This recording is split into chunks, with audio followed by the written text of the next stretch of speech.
আসসালামু আলাইকুম। আমরা একটা পানির বোতল রেন্ডার দেখাবো। জাস্ট খুবই ফাস্ট। প্রথমে আমরা কিশোরের ফাইলে যাব। কিশোরের ফাইল আমরা এক্সপোর্ট হইতেছে। তো এক্সপোর্ট হওয়ার পরে আমরা যদি আপনার পিসি জিপিইউ সেটিং থাকে তো জিপিইউটাকে সেটিং করে নেন, তাতে অনেক দ্রুত কাজ হবে। আমরা যদি এটা একটা প্রিসেট পোর্ট্রেট আমি 9:16 এটা রেশিও নেই। আমি এখানে ক্যামেরাতে যাব। ক্যামেরাতে যাওয়ার পরে 110 একটা ভিউতে নিই। এখন -90, এখানে 0।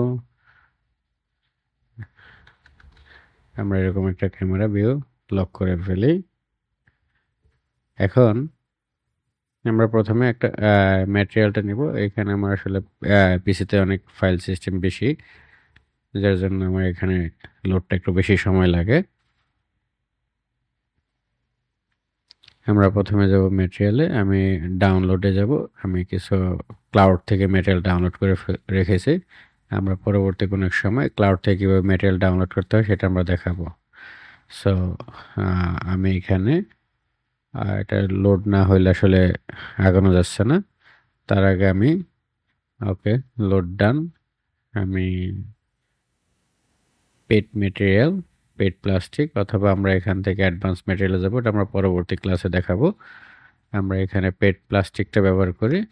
কন্ট্রোল অল্টার একসাথে প্রেস হোল্ড করে মাউসের লেবার বাটনে ক্লিক করলে আমার অবজেক্টটা হাইড হয়ে যাবে। এবার আমি এখানে লিকুইডে যাব, বেসিক লিকুইড, অ্যান্ড লিকুইড দেব শো অল পার্টস। রাইট বাটনে ক্লিক করলে শো অল পার্টসে ক্লিক করলে এখানে চলে আসবে। এবার আমি এটা এখানে স্প্রেকুলার যদি স্প্রেকুলার কালারে আমি হোয়াইট করে দেবো, এটা একটা রিফ্লেকশন হয়ে যাবে। অ্যান্ড আমরা ক্যাপের একটা মেটেরিয়াল দিই। আমরা প্লাস্টিক, আপাতত আমরা হার্ড প্লাস্টিক ব্যবহার করি। ওকে। আর আমরা এখানে বা ক্লাউডে যে মেটেরিয়ালটা থাকে আমরা এটা ব্যবহার করতে পারি।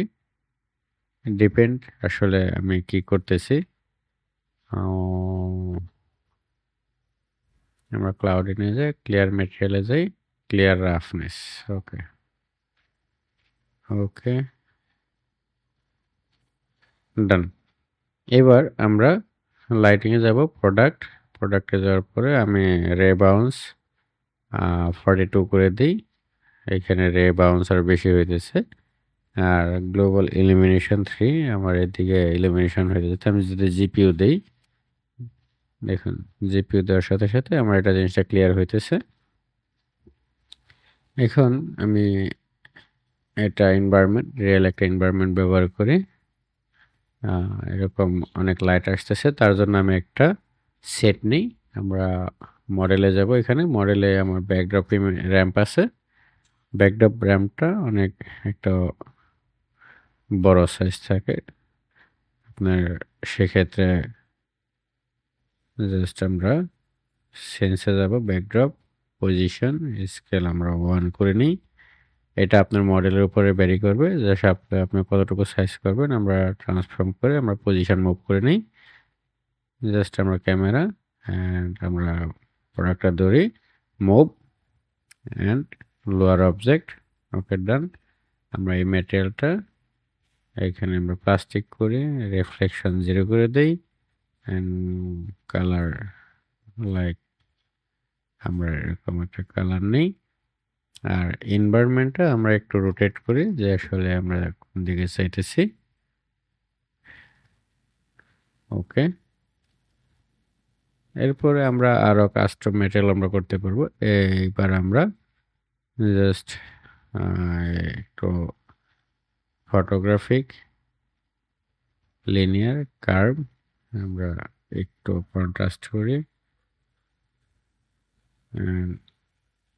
এটা আপনার টোটালটা আপনার হাতের উপর ডিপেন্ড করবে। এখন আমরা এনভায়রনমেন্টটা একটু ব্লার করে দেই। ওকে 1 লাইক ডান। ধন্যবাদ সকলকে। আমরা এভাবে একটা এনভায়রনমেন্ট সেটআপ করে একটা প্রোডাক্টের রিয়াল টাইম রেন্ডার নিয়ে আসতে পারি। এরপরে আমরা এটা নিয়ে আরও ডিটেইল টিউটোরিয়াল নিয়ে আসবো। অবশ্যই পরবর্তী টিউটোরিয়াল দেখার জন্য সাবস্ক্রাইব করে বেল আইকনে প্রেস করবেন। ধন্যবাদ সকলকে। আসসালামু আলাইকুম।